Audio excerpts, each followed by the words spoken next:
75,000 citizens loyal to the Cardenas government gather in Mexico City. ¿Cuál es tu fuente, Erika?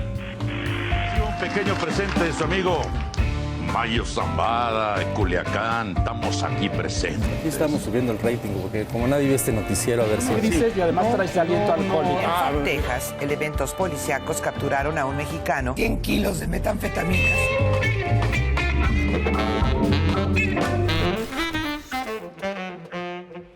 Bienvenidas y bienvenidos sean todos a El Día Que, el programa que explora las historias más extrañas y surreales que han convertido a la capital de nuestro país en uno de los lugares más fascinantes del mundo.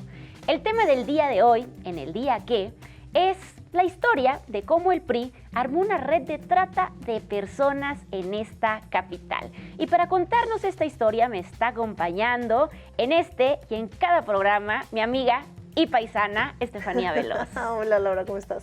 Bien, Estefi, ¿cómo estás? Pues cuéntanos, ¿qué recopilaste de esta historia? Bueno, hoy en El Día Que, como tú decías, vamos a hablar de cuando el PRI operaba una red de prostitución en la ciudad.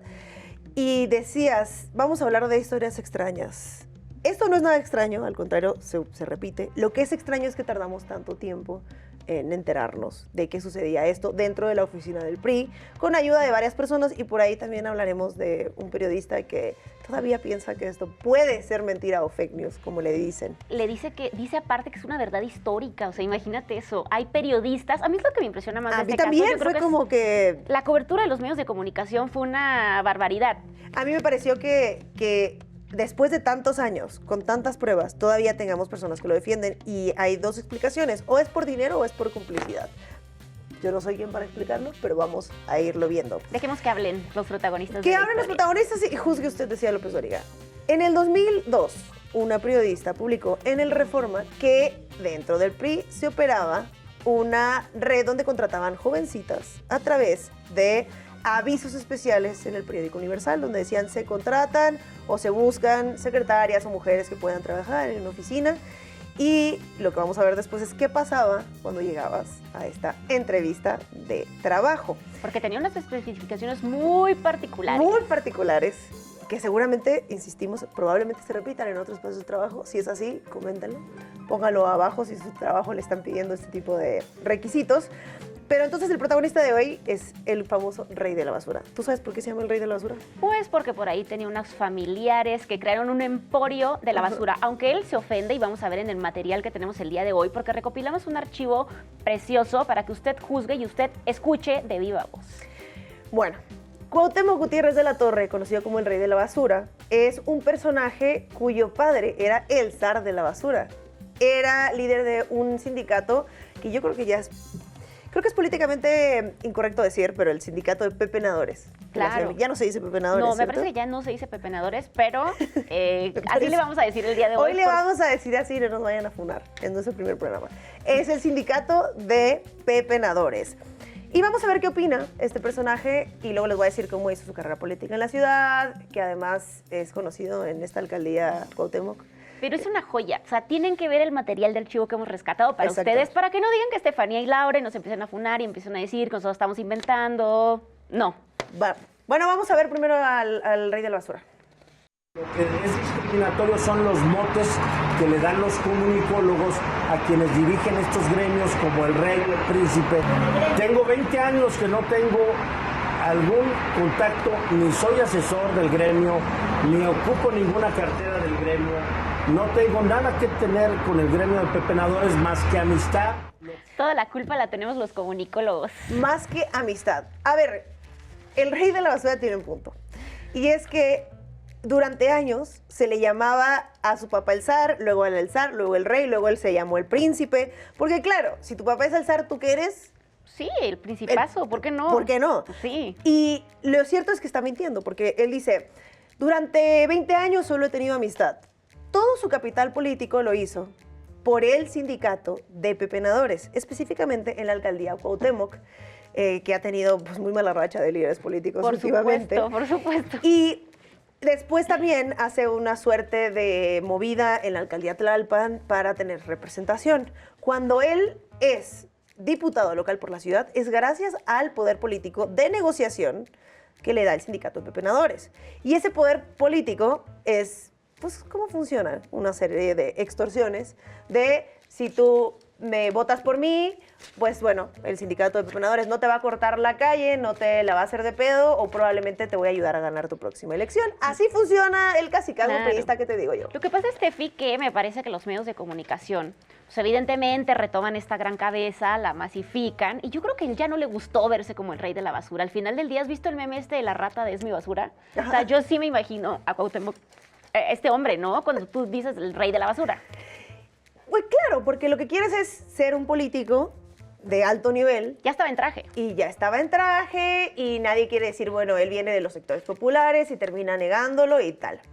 Ahora, hablando de sectores populares, la primera vez que se le asocia al rey de la basura con alguna trabajadora sexual, y creo que es bastante irresponsable por lo que nos enteramos después, es con un medio que se llama El Metro. Yo tengo mis portadas favoritas del Metro. Claro, El Metro, las mejores cabezas que hay, ¿eh? Las mejores cabezas. Mi favorita es más, quiero que me digas tú. Mi favorita es cuando Maradona fallece, lamentablemente. Dice, ojalá que no la puedan poner en pantalla, dice, polvo eres. No sé quién la escribió. Si conocen a la persona que escribió esta cabeza, muy por favor, poética. díganle que soy su fan. Muy poética. ¿Cuál es tu favorita? Güey, son tan políticamente incorrectas que no puedo decir al aire las que son mis favoritas, pero tengo una muy particular. Dila ya, no pasa de nada. verdad, al ratito. Dila, porque la que vamos a poner ahorita tampoco... A ver, creo que supera la mía. A ver, bueno, vamos a verla. Por favor, pónganos la portada de El Metro de cuando descubren a Cuauhtémoc. Mira, arma asambleísta subprivada, titular diputeando. No. Diputeando. Y dice, utiliza a Cuauhtémoc Gutiérrez, edecanes del PRI, para que le den gusto. A ver, tú dime una cosa. ¿Un partido político tenía presupuesto para edecanes? Por supuesto que sí, claro. Estamos hablando del PRI en otra época. Si bien ya venía disminuido su poder, estamos hablando que no era el PRI que era en este momento, que está totalmente debilitado y no tiene ninguna clase de representación a nivel Cámara, a nivel Senado, ni a nivel delegacional. Pero en ese momento, Steffi, pues era un PRI que si bien estaba debilitado, todavía estaba... Y gobernaba el país. Gobernaba el país, por supuesto, Enrique Peña Nieto. Entonces, al final del día, pues sabemos cómo operaba esta maquinaria priista, cómo operaban los dinosaurios, como en los viejos tiempos. No, y además, lo cierto es que era una práctica conocida. Por eso se toman la libertad de ponerle edecanes del PRI. A ver, porque ya lo había un hacían y lo antecedente, sabían. aparte, Steffi. O sea, recordemos el caso de Veracruz, del gobernador, quien contrata justamente decanes y trabajadoras sexuales para llevar a una fiesta al ejército. Claro. De hecho, eso sería un buen tema. Claro. Y luego hablemos de Alito y el PRI. Bueno, yo te decía que se publica que en anuncios especiales se contrata o se solicita tal, llamas, hola, quiero una entrevista laboral. Llegas al lugar y te van a decir los requisitos. Esto es de un reportaje de MBS, cuando todavía estaba Carmen Aristegui en Por MBS. supuesto. Vamos a escuchar lo que te dicen cuando llegas a que te contraten en el PRI de Cuauhtémoc. ¿Pero cuánto tiempo es estar con él? O sea, ¿de estar con él o de trabajar? No, o sea, de tener relaciones con él. Pues son 10 minutos, es el tiempo que dura. Sí, pero no siempre es en la oficina. No, puede ser también al finalizar algún evento, que puede ser en su casa. Los eventos son de carácter social, puede ser que lo acompañen a un restaurante, puede ser que se vayan a bailar, puede ser que sea en su casa, ahora sí que donde decidan, ¿no? Pero nos llevan. Ajá. En los eventos tienen que estar pues igual súper sociables, que salud, platicando, bailando, cantando. Te digo, es como si fueran sus amigas hace tiempo. ¿Pero cómo te dice? De hecho, él no te dice, todo lo manejamos nosotras. Sandra, que es la coordinadora, está con ustedes todo el tiempo, y si estoy yo, pues también yo, ¿no? Haz de cuenta que él, son varias niñas las que están con él, más las que van a entrar ahorita, y constantemente estoy llevando niños, entonces lo están atendiendo y todo, de repente él nos dice a nosotras, pásame acá, ¿no? Ya, pues yo te paso, entras, quedo cachondeo, luego, ya sabes, se manejan dos tipos de relación, que es oral y vaginal. Oral orales sin protección, vaginales con protección, él ahí tiene todo. Terminando, te digo, estos son 10 minutos. 10 minutos nada más. Sí.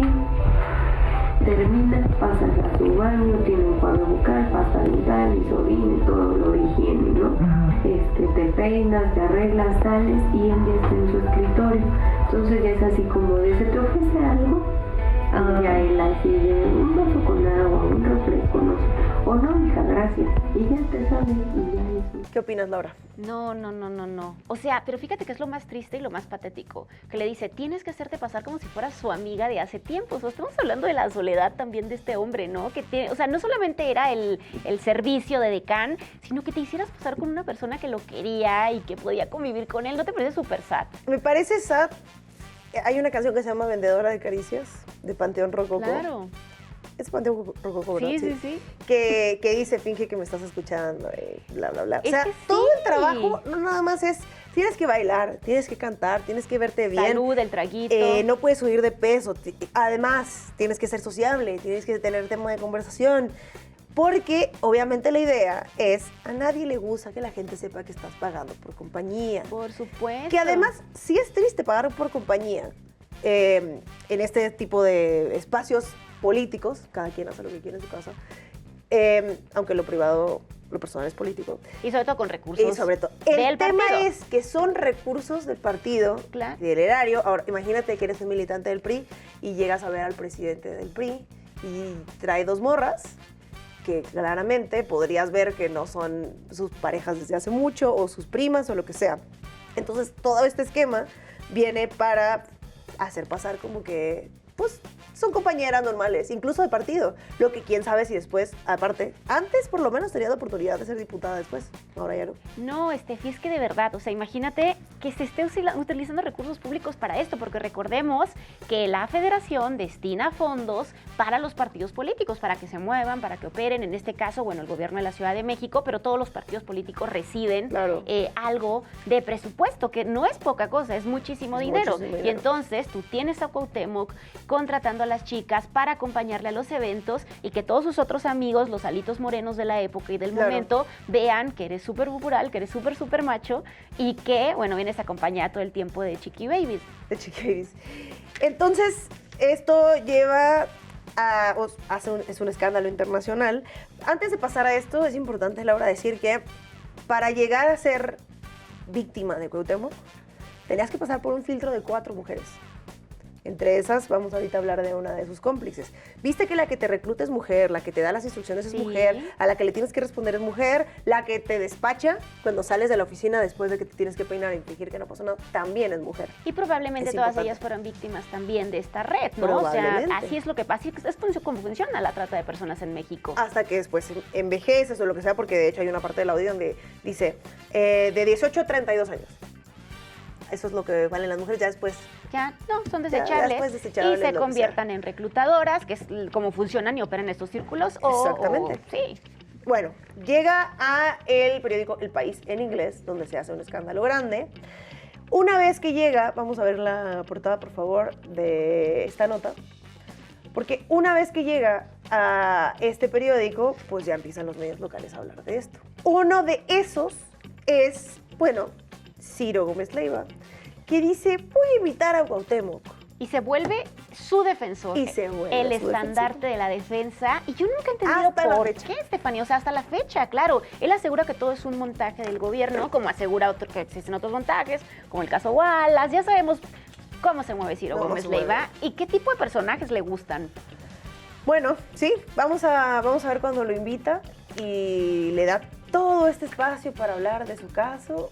Y cuando en realidad tuvieron que haber sido las víctimas las que fueron, 35 minutos, Estefanía, fue lo que le dio en Radio Nacional. Vamos a ver. Durísimo, Cuauhtémoc.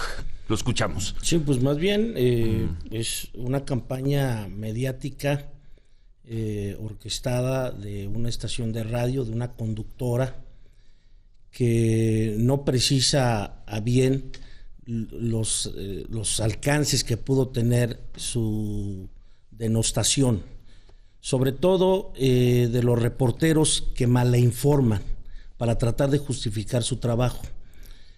Ustedes podrán ir al PRI hoy, mañana. Ustedes podrán revisar, lo que hay son oficinas, es una institución pública. Todo mundo accesa todos los días al edificio del partido. Y bueno, pues si la reportera dice que se dio cuenta de lo que pasaba, ¿por qué no llamó a la Procuraduría General de Justicia en ese momento para tipificar el delito de flagrancia? Eso también es un delito, el encubrimiento. Y entonces ella habla de los supuestos. Hoy en la mañana, por ejemplo, tuvo una entrevista la conductora de esta estación de radio con el procurador. Y el procurador, con el procurador del DF. El procurador le dijo que hasta el momento no hay una sola denuncia de carácter penal en su procuraduría. Entonces, ¿de qué estamos hablando? De crear toda una escenificación para tratar de destruir una imagen pública que está hoy trabajando a favor de su partido para tratar de recuperar los espacios políticos electorales en la próxima contienda, o tratar de fomentar una cortina de humo que a final de cuentas tape los problemas serios de la ciudad, como la línea 12 del metro, como el asunto de la corrupción de las pipas de agua, como el asunto de las corrupciones que se dan en las delegaciones. A ver, Ciro, a mí no tienen un solo audio mío, no tienen un solo video mío. Ella saca fotografías, yo hablando con mi secretaria particular, en un pasillo. Eso no tipifica absolutamente nada. Esas son las pruebas que tiene la conductora de esta estación de radio. ¿No? Entonces, al final de cuentas, a mí me parece que no se ajustan a la verdad. Bueno, Laura. Oye, lo niego todo, incluso la verdad. Varias cosas. O sea, según la lógica de Cuauhtémoc, él era algo así como el chupacabras del gobierno de la Ciudad de México, ¿no? Era el distractor en un momento de crisis. Y bueno, lo dice bien convincente, ¿eh? Como si se lo creyera verdaderamente. Y dice, pues sí, claro, todo es un montaje, no es verdad, era mi secretaria. Esta periodista odia a la prensa. O sea, claro. Me queda claro que odia a la prensa, menos a Ciro Gómez Leiva. Menos a Ciro Gómez Leiva, que si desglosamos lo que dice en las oportunidades que tuve de ver esta declaración, que aparte es larguísima, lo que les mostramos ahorita es un fragmento. Si tienen la oportunidad de verla, bueno, no la vean, pero si tienen la oportunidad de hacerlo, no lo hagan. Pero, porque aquí les estamos dando el resumen, pero si lo quieren ver también pueden hacerlo. Él culpa a 3 personas en este proceso. Primero, a la periodista conductora, a la que no puede decir su nombre, hasta que Ciro le dice, oye, me estás echando toda la bronca a mí, no puedes decir que es Carmen Aristegui. Y él le dice, Carmen Aristegui, no, pero di que es Carmen Aristegui. Y entonces él dice, a ver, yo no tengo ni un video hablando, ni un audio mío, pues claro, porque es corrupto, no tonto, y por eso tiene toda una estructura. Y luego dice, y si a ella le consta, ¿por qué no me denuncia? Y luego la culpa de ser cómplice, porque dice, el encubrimiento es un delito. O sea, volteó la tortilla. Y con su lenguaje priista. Claro. Lo que vemos aquí, lo que acontece, los sucesos, es como, ok. Bueno, vamos rápido porque no tenemos tanto tiempo. Les decía que lo niega todo, y tú contabas que Ciro Gómez Leiva estaba medio defendiéndolo. Vamos a ver un video casi reciente de Ciro Gómez Leiva. Ya pasó, tomen en cuenta que ya pasó el momento de donde todos los medios ya sabían que no podían ser responsables con el movimiento feminista, donde ya no lo podemos acusar de ignorante, ya no podemos decir es que han pasado muchos años, antes no se hablaba de la responsabilidad que tenías que tener con las víctimas. Ya pasó el tiempo. Cuauhtémoc entró, salió a la cárcel, lo detuvieron, o sea, pasaron muchísimos movimientos aquí con este personaje. Aquí ya es como, digamos, la segunda parte de esta historia. Es la segunda parte, lo detienen en Tlalpan. De hecho, sí, qué bueno que lo mencionas, porque este reportaje sale en 2014. 5 años después lo detienen en Tlalpan, lo acusan de 3 delitos. Y trata de personas, peculado y desvío de recursos. Junto con a otra persona que ahorita vamos a ver. Pero bueno, pasa el tiempo. Ciro Gómez Leiva ya le había hecho su entrevista, le hizo como 5, ¿no? No, bueno, hizo una cobertura completísima del caso, como le gusta hacer ese tipo de coberturas, porque recordemos que también ha hecho la de, por ejemplo, la de Andrés Roemer. La de Roemer la hizo mandó también. Mandó gente hasta Israel. Claro. Así que esta digamos que fue el preámbulo. Esto opina casi recientemente Ciro Gómez Leiva del caso del rey de la basura. ¿A quién le vamos a decir el rey de la basura aquí? Porque yo quiero. Sí, yo también quiero decirlo, así me vale. La persona acusada de promover, de dirigir esa supuesta red de prostitución en el PRI del Distrito Federal, Cuauhtémoc Gutiérrez de la Torre. Lo convencimos un día que viniera a darnos una entrevista en el estudio. Nos pareció, pues, lógico, nos pareció creíble, verosímil lo que nos dijo. Nos metimos al tema, investigamos, buscamos a las víctimas, también nosotros nunca las encontramos. El reportaje original se hizo sin revelar la identidad de las víctimas a la fecha. Y nunca hubo acusaciones ante la autoridad. Entonces nosotros llegamos a la conclusión 6 años, 7 años después, de que si nunca había aparecido gente con nombre y apellido, si nunca se había presentado una denuncia, pues es que ese quizá, y yo lo sigo pensando hoy y lo digo, ese fue un trabajo, esa fue una fake news. Ese trabajo de la red de prostitución en el PRI al día de hoy es una fake news. No se probó, sí. Fue una fake news. Ciro está indignadísimo, Está indignado. Estefanía. Está muy indignado, está enojado, está enfurecido. Claro. ¿No te parece sorprendente que esta responsabilidad con las víctimas de llamarle fake news, que hasta el día de hoy sigue siendo para él una fake news? ¿Cuál es la justificación? A ver, tú y yo hemos hablado de las fake news. Sí. Y yo, parte de mi trabajo también es como, bueno, ver de dónde vienen las fake news y por qué. ¿Cuál sería la justificación para esta fake news? Porque si estás diciendo que es una fake news, estás culpando a la autoridad, estás culpando a la prensa y estás culpando a quien entonces era la oposición de fabricar algo para que hubiera un beneficio político. Pero tampoco lo explica Ciro Gómez Leiva. No, y tampoco explica que el trabajo fue hecho por un gran equipo de investigación entre los que se encuentra esta reportera infiltrada. O sea, Claro. imagínate poner el cuerpo como reportera, vestirte, ponerte esta faldita, Claro. ir, presentarte a la entrevista de trabajo. No es cualquier cosa. ¿Por qué tú te expondrías a esta red de viejos cochinos si no fuera por un fin periodístico real? Totalmente. Y también creo que este caso expone que hay que tener memoria y hay que recordar no nada más lo que ha hecho el poder político con las mujeres, los partidos políticos. Estamos en la antesala de una posible reforma electoral donde se habla del dinero que se gasta en los partidos. Hay que recordar en qué gastaban dinero los partidos políticos, el dinero del erario. ¿Y cuál era el papel que le daban a las mujeres en los espacios? Por supuesto, y también de los medios de comunicación, querida Estefanía, porque como te digo, Ciro ha seguido dando voz a muchos violentadores a lo largo de todos estos años en radio abierta, ¿no? Al final del día debería ser una voz como mucho más informada y mucho más responsable con el feminismo y con las víctimas. Aún así, vemos que en el partido político tampoco es que vemos mucha participación por parte de las mujeres en el revolucionario institucional. Me parece que el escándalo de Alito. El escándalo de Alito también. Entonces, bueno, Estefi, o sea, creo que al final del día esto sí fue un precedente y marcó un precedente de cómo siguió operando el partido que gobernó México durante casi 70 años y los medios de comunicación que trabajaron como voceros oficiales sin importarles las víctimas al final del día. Encubriendo esto, porque la verdad es que no podemos decir que no sabían que esto sucedía. Si se paseaban públicamente con él, si tenían fotos de él, que no fue hasta que el Metro publicó esa portada y hasta que sale este reportaje, probablemente no nos hubiéramos enterado nunca y hubiera llegado a ser otra cosa, hubiera llegado a tener otro cargo político en la Ciudad de México. No lo sabemos, por eso hay que recordarlo, hay que tener memoria, hay que hablar de este episodio tan triste de la Ciudad de México, porque lo es, entre la cobertura, lo que seguimos escuchando ahorita de estos periodistas. Tú dime, ¿tú piensas que es una fake news? No, por supuesto que no. ¿Cómo va a ser una fake news? Pero fíjate la seguridad y la indignación con la que la hizo Ciro Gómez Leiva. Y es Hoy aquí, por hoy es una no, fake news. donde yo le pediría a la gente que justo utilice el caso de este hombre, del rey de la basura, para ver cómo se construyen pues esta defensa irrestricta por parte de los medios de comunicación con esos sectores priistas de antaño. Y si encuentran más cosas de este caso, pónganlo en los comentarios. Háganos llegar esta información que esté bueno. Ayúdanos a seguir ampliando nuestro archivo, nuestro exacto. archivo de Estefanía y Laura de Exacto. Señores Priistas Rancios. Hay que hacer un programa. Un programa de Señores Rancios. Por favor, mándenos sus propuestas para un nuevo programa de Señores Rancios en esta edición. Pero bueno, amigos, amigas, toda la gente que nos está viendo a través de las redes sociales y a través de la televisión, esto fue todo el día de hoy, como dirían estos viejos rancios. Muchas gracias, Estefanía Veloz, y sobre todo muchas gracias a ustedes por acompañarnos. Nos vemos el próximo lunes a la misma hora a través de las redes sociales y la televisión para hablar de El día que...